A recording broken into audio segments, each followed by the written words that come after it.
This is Jasmina. Jasmina is a queer 21-year-old Chinese and Filipino American studying art history and journalism and media studies at Rutgers University.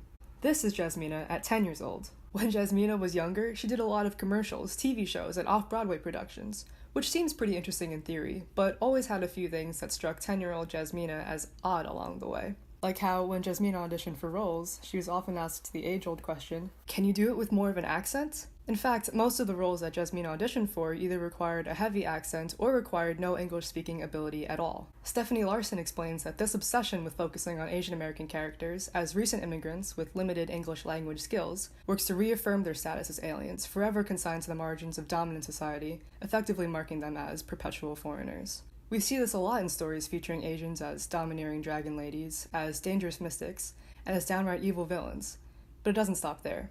If Asian Americans aren't playing the bad guy, they're the model minority whose kids do exceptionally well in school, who have no luck with women, and who won't say a peep when it feels like life might be working against them. They just sit there and they're say patient. nothing. They're patient. They want you to walk away because they don't have anything else to do. Right. According to Larson, these images often tend to be one-dimensional, reducing the person to a single characteristic: Asian.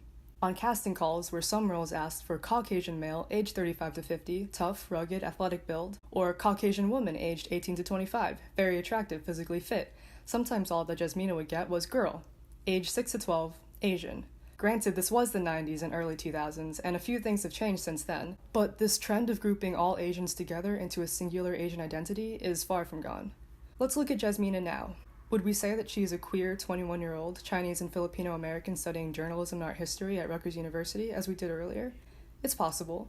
But it's also possible that some people would still take one look at Jasmina and assume that she's quiet, or doesn't speak English, or doesn't understand what you're saying when you're standing not 2 feet away and say to your friend, "Hey, is that a boy or a girl?" And your friend turns back to you and says loudly, "Shh, it might be able to understand us." Which brings up issues of intersectionality, gender identity, and sexuality, but that's a topic for another day.